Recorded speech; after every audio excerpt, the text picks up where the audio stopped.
juvenile delinquent.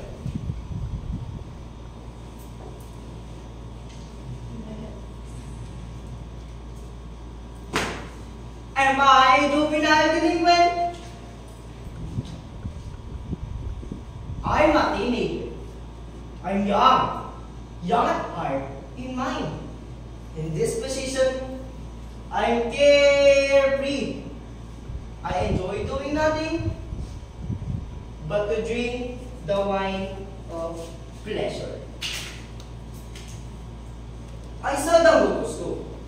Nobody cares. But instead, you can see me roaming around, standing at the nearby canto. Or else, standing beside the jukebox stand, playing the nerd-tickling boogaloo. Those are the reasons why people, you branded me delinquent, a juvenile delinquent. My parents ignored me, and my teachers stared at me, and my friends, they neglected me. One night, I asked my mother to teach me how to appreciate the values in life. Would you care what she told me? Stop bothering me. Can't you see?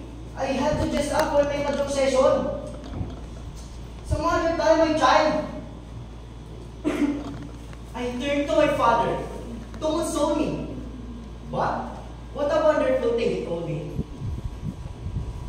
Child, here's $500. Get it, and enjoy yourself.